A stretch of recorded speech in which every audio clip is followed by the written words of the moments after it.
The phone conversation between fantasy veterans Bob Harris and Matt Waldman is a quick and dirty rundown of players, units, or teams from Sunday's games. Feel it or fuck it is our instant verdict on the fantasy value of a player situation, not the ability, effort, or character of the player. This is just how two old-timers in this industry talk when they got a lot to cover in a little time.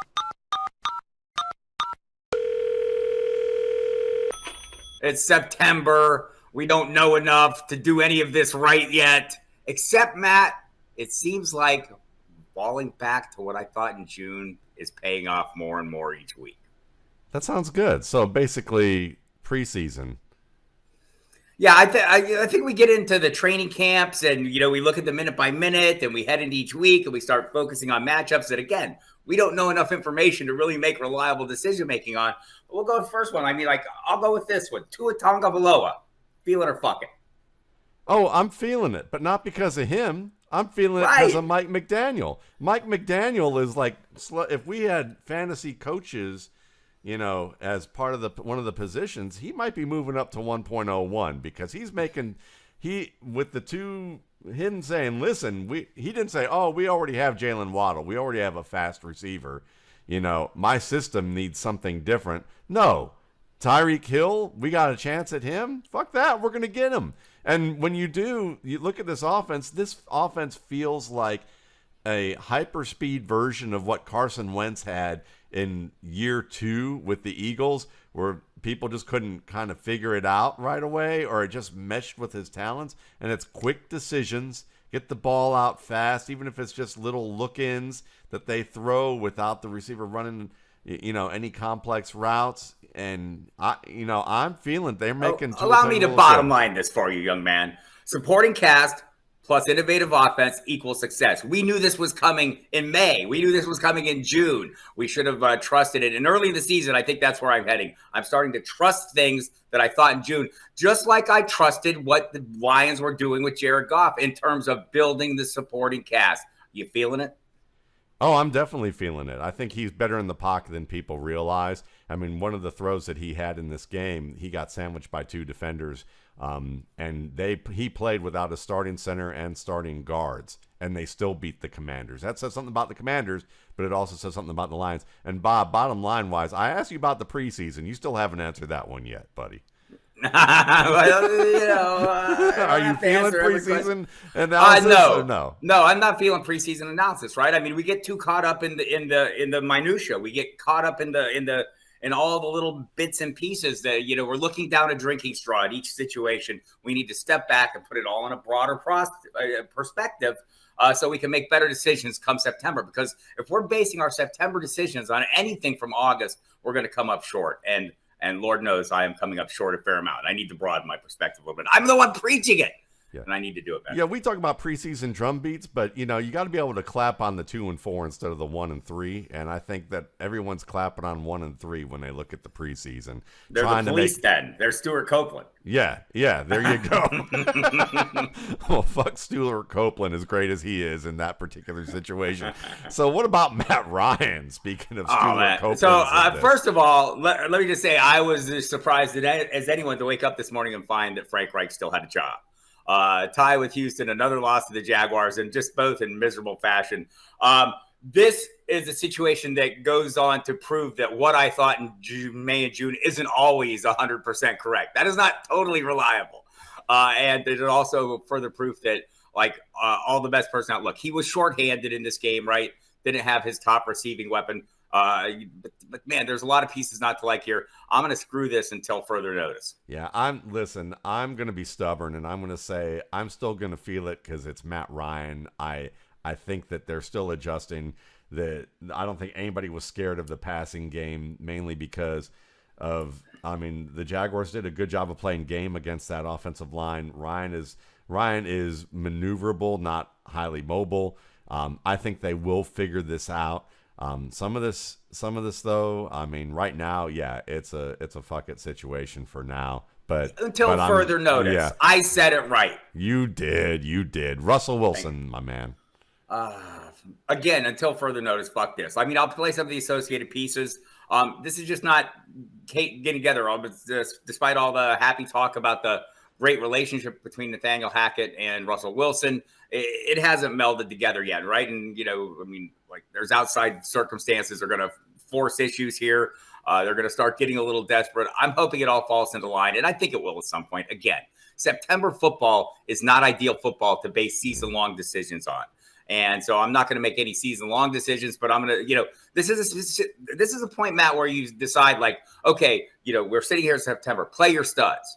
Well, who are your studs, right? I don't know that we exactly know who our studs are. And I think relying on, exactly what, happened to repeat every single week is foolish, but we should be mindful of it. And so I'm going to wait for this offense to gel a little bit more before I start forcing Wilson into the lineup. Yeah, so fucking is the starting quarterback, but feeling it as your reserve. Yeah. Yeah, exactly. Absolutely. All right. Curtis Samuel.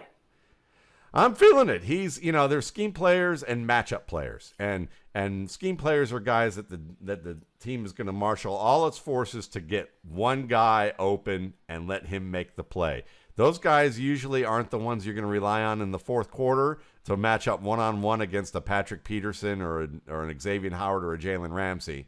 And I think Curtis Samuel at this stage of his career, mainly because they can't rely on him to stay healthy, for as long as they have him, they're going to scheme him up. And he had 9 targets yesterday. 5 of them were scheme-based targets. I'm feeling that.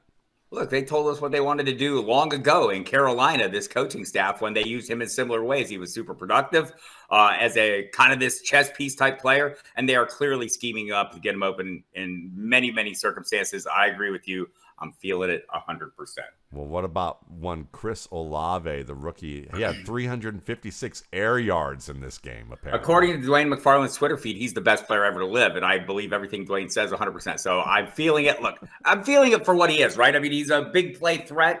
I don't think you want to start him as a consistent play. I think, his catchable ball rate was 43%. Dwayne had it at because they're, the ADOT's like 26 yards, or maybe even further.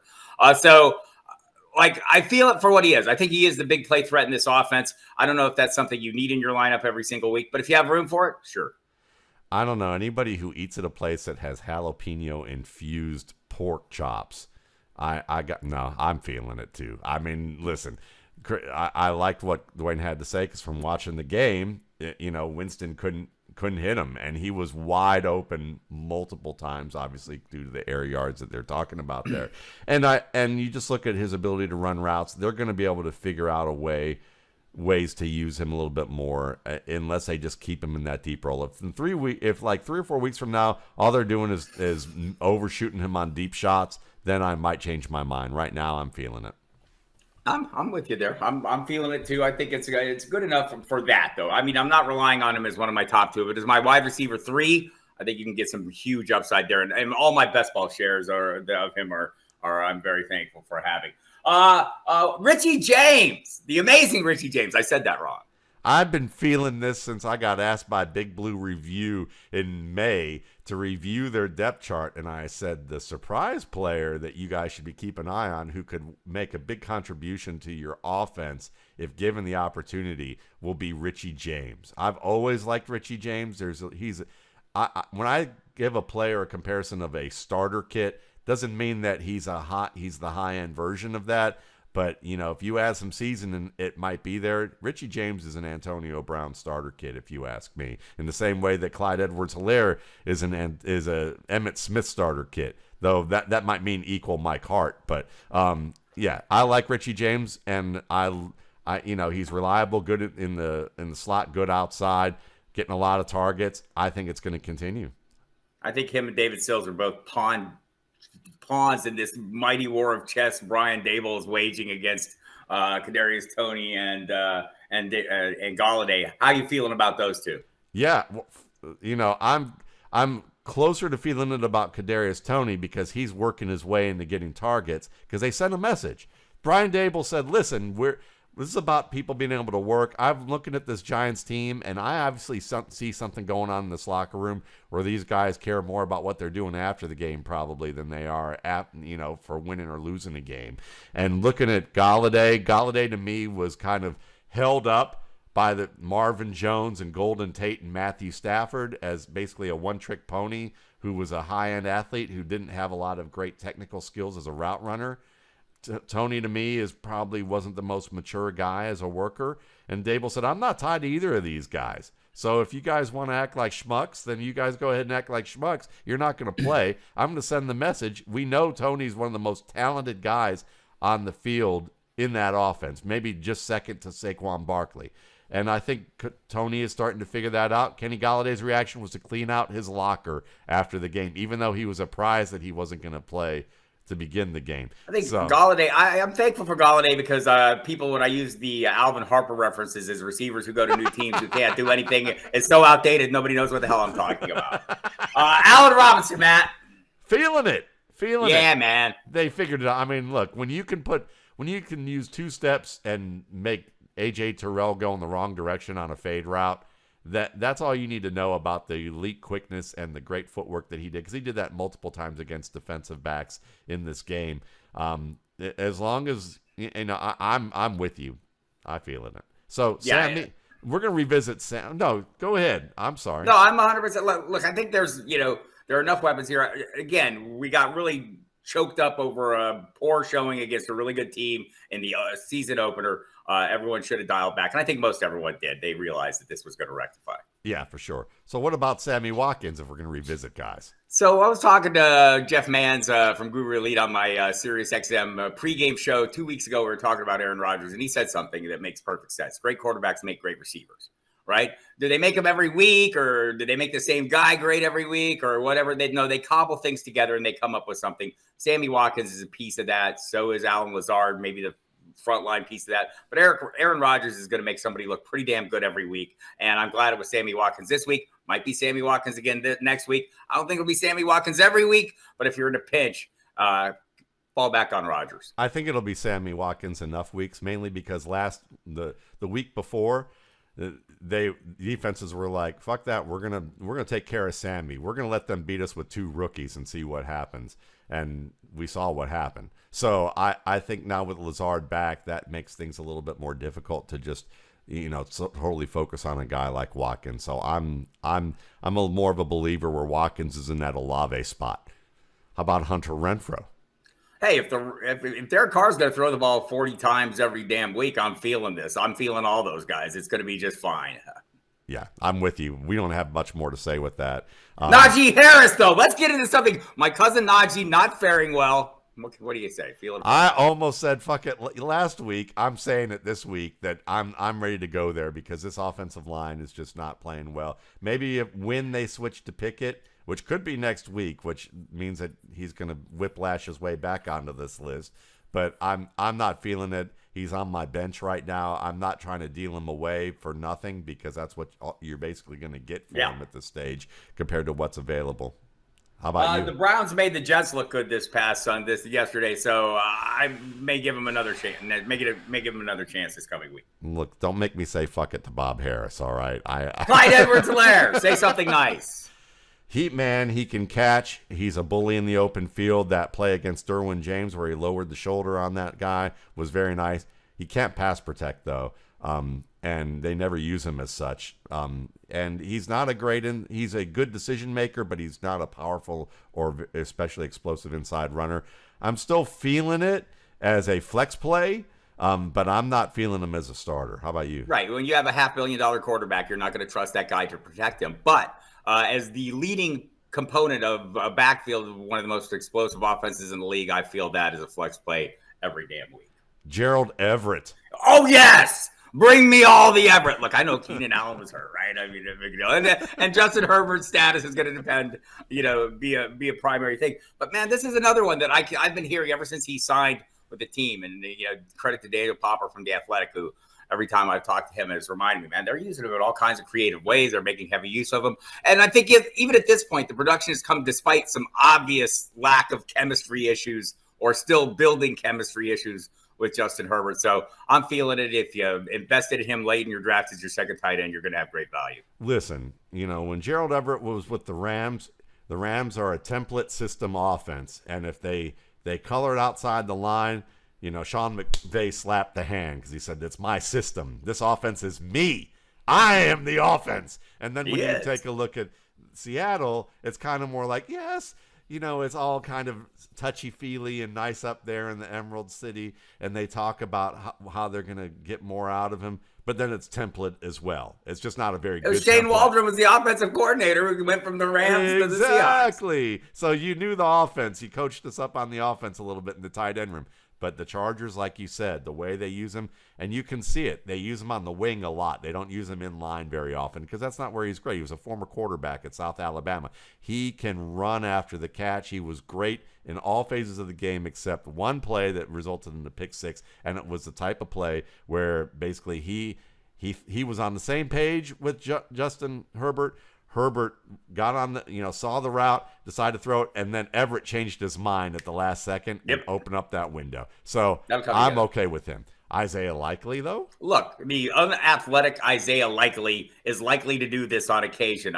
This is the same thing I've kind of said heading into the season. I think I said it last week. I think I'll probably say it again next week. Mark Andrews, Rashad Bateman, and the flavor of the week. And some weeks it's going to be Devin Duvernay. Great kickoff return by him. But, 2 targets in the passing game. Likely was the guy that showed up this week. There's going to be a week where it's DeMarcus Robinson. There's going to be a week where it's Tylan Wallace. It's just, identifying that guy in advance might be a little difficult. Maybe at some point we'll get a feel for what kind of matchups and maybe give us a tell on who's going to rise up any given week. But that's the way it's going to be. I think if health permitting, it's Duvernay and Likely flip-flopping, and I agree with you in concept there. Mike Gesicki. Find a new move, Gesicki. What was that touchdown celebration? That was not great. Look, he's a gangly dude. I am neither feeling this nor fucking it because I'm too invested just to throw them all out. I had high hopes for him just based on the team's investment, right? They franchise tagged him. They're on the hook for $10 million, right? I figured they would find a way to use him. They did in this game. I don't think it's going to be every game. He's kind of in the leagues I drafted him, maybe with tight end one. Gerald Everett is starting there now, so I'll be okay. I'm not ready to throw him overboard, but the first time I need a roster spot, he's out the window. He's a bye week guy for me. That's basically, I see him as a bye week guy, so I'm feeling him in that capacity.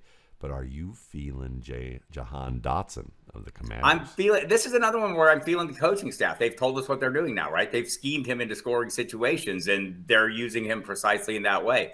I'm feeling it. And I don't know that he's like a weekly must start at this point. I don't know if the volume, maybe I have players with more volume that I feel more confident in that I drafted earlier. But at some point, if this keeps up, it's not going to be long before I have some pretty hard decisions to make. I'm feeling it. Yeah, because he's on the back end of everybody's roster right now, and that's fine. You drafted him to be there in that capacity, and he's performing above expectation. And when you match a guy up against a corner in the red zone in the fourth quarter and say, we're going to you, beat your man, and he does, and it's a tough play, that's a big sign the coaching staff likes their guy. But do you like the Ravens' defense? Yeah, I like it now that it's the guys running it over in New York with the Giants. I'll not exactly feeling the Ravens' offense after yesterday's performance. I think they'll be fine on the whole, but the injuries are an issue again already. So I don't know. I'm not neither feeling nor fucking. Yeah, I would say this. I'm feeling the front seven, but the back four. Ooh, fuck that. It's rough. They're blown coverages to smithereens, basically. All right, let's talk about a couple of so Arthur Smith is a guy I feel like was me early in my fantasy career, right? In this industry, I did a lot of things right, and I could make no money at it. I had no successes, right? I loved the things I was doing, and I couldn't put dinner on the table. Arthur Smith, you need some wins. You also probably need to get a little more Kyle Pitts into your life. I know you're not playing fantasy football, Matt. What are you feeling, or what are you doing with Pitts? I mean, to me, Kyle, you keep him because I don't think people are going to try and it's basically going to be a buy low situation. People are trying to get the Sharks are going to be circling around on him. You're not going to get the deal that you want with him. But I think what happens is that in this offense, because of Marcus Mariota and the type of decision maker that he is, and I know that people are like, well, just let Kyle Pitts run behind the worst corner. Well, getting it schemed up like that isn't as easy as it looks. And I think what's happening here, and it's not even just the scheme part, it's whether the quarterback's going to see it. And I think we don't have a quarterback who sees it, throwing the ball to Pitts. So it's one or the other, London or Pitts each week. And right now it's been London because they know what they have to face in Pitts, so they're taking him away. Eventually, if London plays well enough, they might have to go away from him. But right now, the Falcons are, barely competitive. They played competitive football, in late in games, or falling apart late in games. But I think most teams feel like they can win with them taking away Pitts and letting London do what he does. Innovative offensive minds don't always get the wins, apparently, and he needs some wins or he's going to lose that job, and we're going to lose a guy who does really cool stuff on offense and makes players better that weren't previously better, says Cordero Patterson. And I'm feeling London, by the way. Heavily invested in him in dynasty leagues. Versatile, play all the spots, big, fast enough. Lots of like there. Like this all airport team they've devised, the Pitts, the Edwards, the Drake, the London. I mean, all these big bodies out there, and it opens up some things for some of the ancillary pieces. Yeah, and didn't Arthur Smith get rid of Marcus Mariota when he first took over? He did. Yeah, so it's just interesting to me that he now has Marcus Mariota as his free agent. That wasn't a good sign right there. All right, one last one from the department of even good players on bad teams get lucky sometimes. How are you feeling about Amari Cooper? Yeah, that was a Jets matchup, I think, more than anything right now. But I do like that they weren't just trying to go deep because, again, Carolina isn't a good team either. So I'm feeling it a little more than I would have been last week. And I would have kept Cooper. I have Cooper on some teams, and I'm keeping him because I got him at a good spot. But right now, I mean, you're just hoping that they continue to throw a lot more shorter intermediate routes and not just consistently try and go Chris Olave in terms of deployment on him. And if they do that, Cooper's going to be okay. Yeah, Donovan Peoples-Jones for that. Yeah, exactly. Well, listen, there aren't many people like having Bob Harris for that when you say having somebody for that. But, we appreciate you for doing that. And good luck this week, my man. All right, we'll talk next week. Love you. Bye. Love you. Bye.